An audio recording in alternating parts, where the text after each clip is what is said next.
Welcome back to the series on how to change the world with one simple and easy process, where I share about transformative solidarity and its 5 guiding principles with you. This part of the series is about social systems, and this video is an overview. Transformative solidarity is witnessing injustice and responding to it in any situation. If we want to understand the injustice we're witnessing and respond to it, then we need to understand the system or systems in which we exist. Trying to understand and change social systems like racism or ableism or sexism can feel overwhelming and debilitating. And phrases like systemic racism or it's a systemic issue can cause many to feel confused on where to even begin to change it. So, I've designed a model to help us not only understand a social system and its parts, but also to help us know where we can create change. Well, I hope it helps you as much as it's helped me. Okay, so social systems have 3 parts: the institutional, the individual, and the interpersonal. These 3 parts work together to maintain social systems. We'll start with the institutional.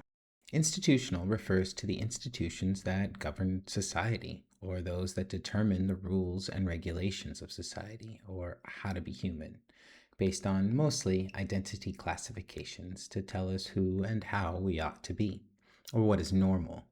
Institutions like race, gender, or ability. And of course, there are others like age or class, or even the institution of marriage. And in another video, I'll expand about this a bit more deeply. These rules and regulations, or institutions, are constantly sending messages like, here's how to act, how to dress, how to behave. And these messages are being sent to the individual, or the second part of social systems.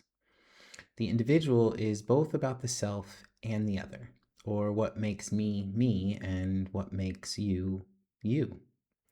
What happens is these messages of here's what it means if you carry this identity, or if you've had this experience, and here's how to behave towards those who don't fit. Here's all the amazing things you'll receive if you follow these messages, these rules and regulations. And here's what happens if you don't.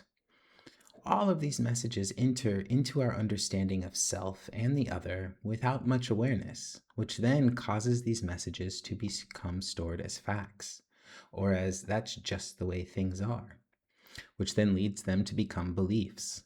Those beliefs then send messages back to the institution, which reinforces the rules and regulations, which then again informs our understanding and experience of the individual. So while that's happening over there, the institutional is also sending messages over to the interpersonal. Interpersonal is both how we as individuals relate to each other and how our structures of society relate to each of us, which is all the different services a society might offer. And we'll expand on this also in another video.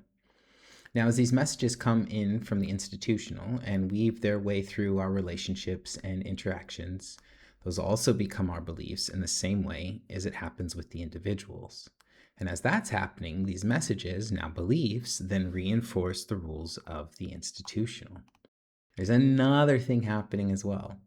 Those messages that became beliefs over in the individual are also informing the ways in which we relate to each other. And the messages, now beliefs, about how we ought to be relating and how the structures of society ought to relate to us are also informing and reinforcing the beliefs of the individual. And so this is how a social system maintains and supports itself. And the first step to changing this is to build an awareness of what's happening, an awareness of the different messages you might have taken on as beliefs. Okay, bye.